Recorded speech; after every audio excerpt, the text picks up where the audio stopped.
Hello everyone, welcome to the ninth session of science. We were discussing about microorganisms and their economic importance. In economic importance, we have discussed about the benefits and harmful effects also. Today we are going to discuss about the microorganisms that cause disease in human being. Earlier we have discussed the disease causing microorganisms are called pathogens. They attack on the body through direct contact from the sick person to the healthy person or through air, water or food or other carriers also. What are the carriers? These are the certain animals that transfer, like flies, mosquito. They transfer these microorganisms from the sick person to the healthy person. So in this way we are going to discuss about the some common microbial diseases in human being. In name of the disease, what is the cause of the disease, mode of transmission, symptoms, what are the common symptoms, and preventive measures. First of all, we will start with the bacterial infection. There are many bacterial diseases that are common in human being, like pneumonia. Pneumonia is transferred through air. These bacteria transfer through air from the sick person to the healthy one. What are the symptoms? It is inflammation in lungs. The wall of the lungs swell, and due to this the person is unable to breathe properly, and high fever. There are certain antibiotics that are given to the patient to get rid of the pneumonia pathogen. Next is tuberculosis, commonly known as TB. It is again an airborne disease spread through air, and there are many types of TB. Most common is the lung TB. It may be in the bones or other part of the body also, but most common is the lung TB. Breathlessness, it is going to damage the wall of the lungs. So breathlessness, loss in weight, sudden loss in weight, and low grade fever. Here the fever is very high, but in TB, low grade continuous fever remain in the infected person. It can be protected by giving vaccination. BCG is a vaccination that is given to protect from TB. Cleanliness is important, and certain antibiotics, special type of drugs are given to the TB patient. Next disease is cholera. It is spread through contaminated water and food. Vomiting, loose motions, and dehydration, because continuous loss of water is taking place from the body in the form of vomiting or the loose motion. That's why what happens in the body, the amount of the water become less and less. This process is known as dehydration, and if it is not treated at the proper time, the person is going to die, and it can be given, the water amount can be regained by giving ORS. You are familiar with oral rehydration solution, that is given to the patient to protect it from dehydration. Prevention are use boiled water and properly cook food. We should avoid flies, because the flies are the carrier of this disease. That's why we should avoid these flies they are carrier of most of the disease. That's why mosquito, flies, we should protect ourselves from these type of animals. Next is typhoid.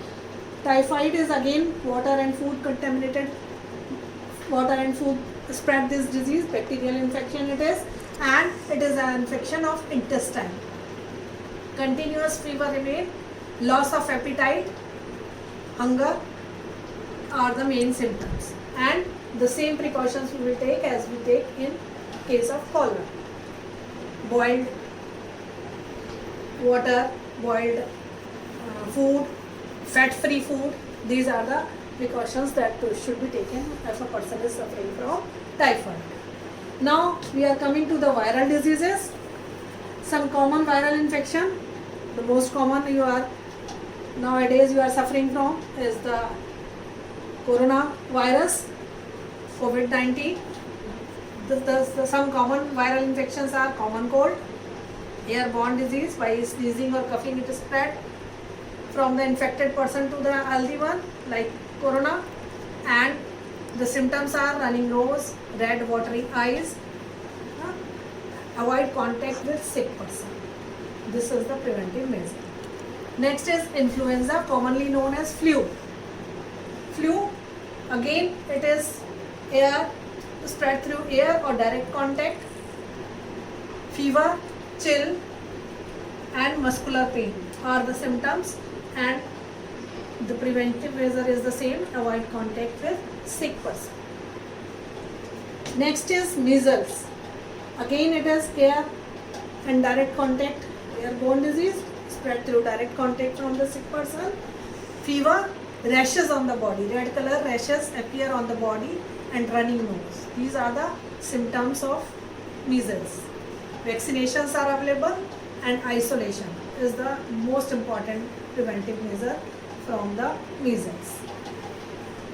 Next is jaundice. Another type of jaundice is known as hepatitis B. You are familiar with hepatitis. Vaccination is available for that. Both of them are almost similar. Few differences are there only. Both of them are waterborne disease. Yellow color of eyes, nails, body, even urine become pale, dark yellow in color, and loss of appetite, hunger. These are the symptoms of jaundice or hepatitis. We should drink boiled water, fat-free food, and vaccination is available for hepatitis B that we should take to protect ourselves. Next is polio. It is again a viral infection. It is spread through contact with sick person, with mucus, saliva, even stool. It is spread, fever and paralysis of limb, especially leg muscles get paralyzed, and the person they become D-shaped and unable to function properly. And polio is common among the children below 5 year age. That's why you know about the oral vaccine, polio drop.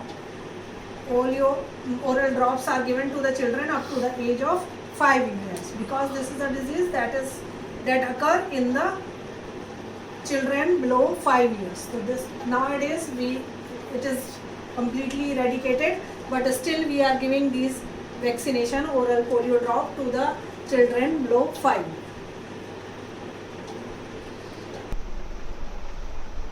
As we discussed about the measles, in the same type there is another viral disease that is known as chicken pox, having the same symptoms as that of the measles, fever, rashes, but rashes are bigger in size and having pus also. Running nose, these are the symptoms of chicken pox. This is also another disease that is almost eradicated from the world because of the vaccination. Just like we are using polio vaccination right now to eradicate polio, it is almost eradicated. In the same way, chicken pox is also eradicated. It is worldwide eradicated, and nowadays the persons are not suffering from this chicken pox. There are certain fungal and protozoan diseases also that we will discuss in the next session. Thank you.